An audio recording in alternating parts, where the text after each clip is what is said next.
Now on Denver 7 News, fall-like weather along the Front Range, but it won't last long. Our Denver 7 weather team is tracking the next big warm-up.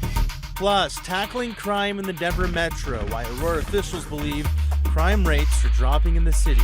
I had a gut feeling that I was in the wrong spot in the wrong time, and as I get to the light, I hear a loud boom. And a massive explosion in Aurora displaces hundreds of people. Latest on the police investigation into what happened.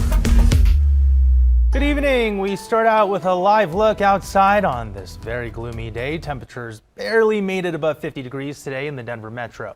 Let's get right over to meteorologist Stacey Donaldson. Stacey, this chilly weather isn't going to last long.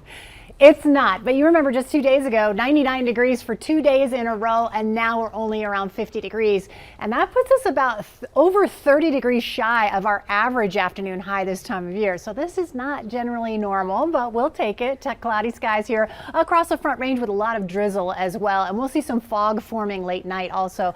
Temperatures observed highs today, 51 in Denver, 53 in Akron, and 53 in Greeley. It was actually warmer in the mountains than it was here for the Front Range. Temperatures in the 60s and 70s, and right now we're sitting in the 40s and 50s. It's 49 in Centennial and downtown, 51 in Littleton. So it'll be a chilly night tonight. We still have the drizzle here for our area. Not much in the way of significant rainfall, just kind of nuisance weather out there at this point. So tonight in Denver, the temperatures will stay pretty consistent all the way through midnight, hovering close to 50 degrees. But we are going to really warm things up starting tomorrow and the beginning of the week, and I'll have more details on that coming up. All right, Stacey, looking forward to it. Thank you. Colorado is the worst state in the nation for car thefts per capita. Get this, in Aurora alone, motor vehicle theft has risen more than 200% between 2019 and 2021. Denver 7's Colette Bordelon joins us live from Aurora now. Colette, the city held a town hall meeting today that had some encouraging news. Yeah, that town hall held today at this library. It's where the mayor said public safety is the most important issue in the entire city. Car thefts compared to last year, they're up around a third. Violent crime up about 20% for that same time period. And most of the time, those cars are stolen to go commit other crimes. But at that town hall today, those with the Aurora Police Department say over the last 30 days, crime is down in Aurora in almost every category. That's just a snapshot, though. The chief of the Special Operations Bureau admits it could be an anomaly. It could be because kids are back in school. It could even be because of the cooler weather. But they're hoping this trend is because the interim police chief, Dan Oates, brought back what's called the DART program, which stands for Direct Action Response Team. Police say they're understaffed and they just don't have enough people to cover the entire city. So the DART team uses data to show them where to go, calling it proactive patrol based on analytics. Still, I just feel like, wow, like, what am I going to do and how am I going to get to work? As a mayor, I know that getting down the crime rate is important, not only from the standpoint of public safety, but from the standpoint of economic development. If we are to move forward as a city in terms of growing our economy and prosperity.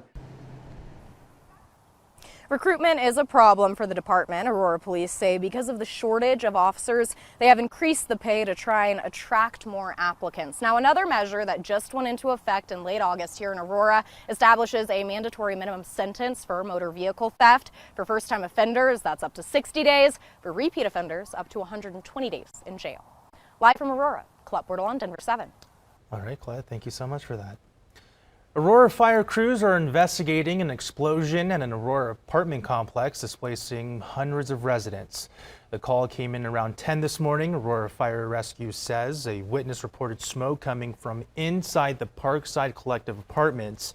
The west side of the building exploded while they were searching the area. 3 people were taken to the hospital with unknown injuries. One resident evacuated with her dog when she heard the impact. We sat in the front for a little bit, and then I decided that it was too cold and that I should get him away from it.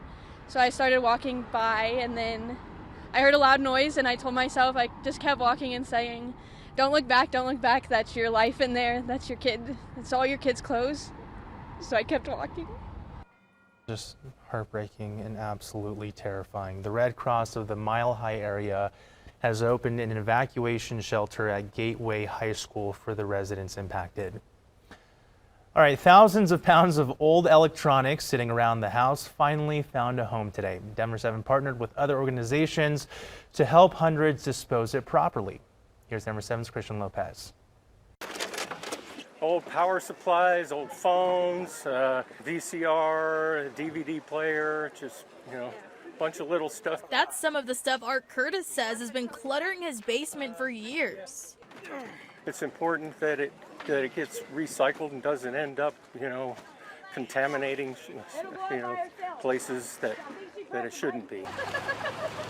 Denver 7 teamed up with Techno Rescue for the second year in a row to make sure people's electronic devices were disposed of properly. You can see this big stack of TV monitors and computer monitors. And if you stopped by the event today, you also probably saw some familiar faces. Yes, highlight of my day. Oh, thank you so much. Good luck today. Thank you. You too. Our team was out there too, greeting everyone and helping out. Good to see you all the time on TV. Thank you. This is what you really look like, huh? This, I know.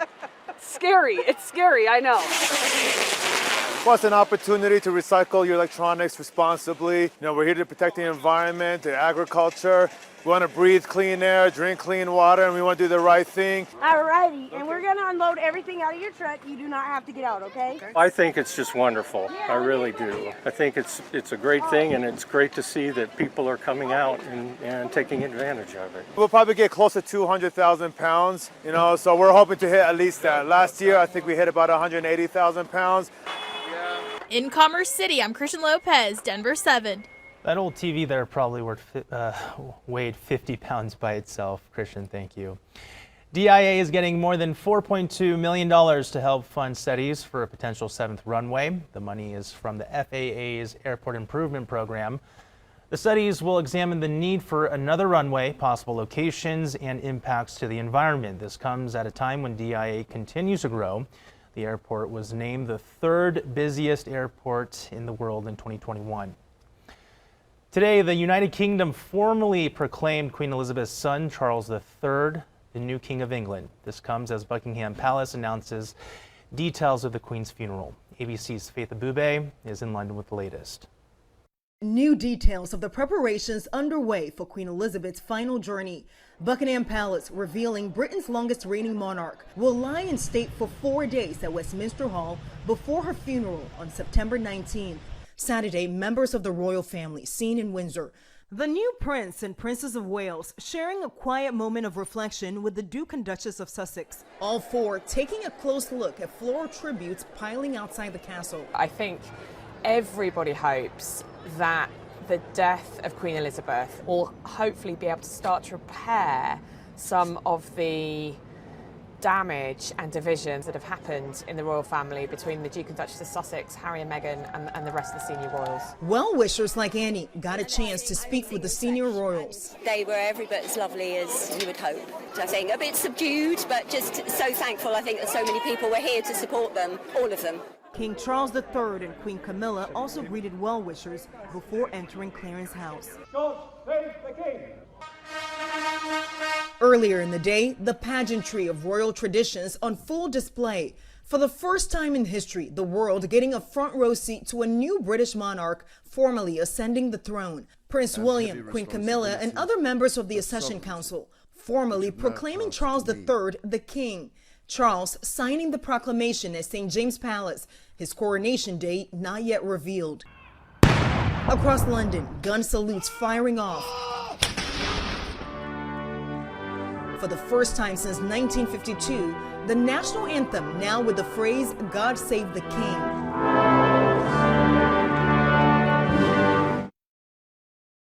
And the Queen's coffin is still at Balmoral Estate, but it'll be moved to Palace of Holyrood in Edinburgh as it slowly makes its way here for the funeral. In London, Faith Abube, ABC News. God save the King. Faith, thank you.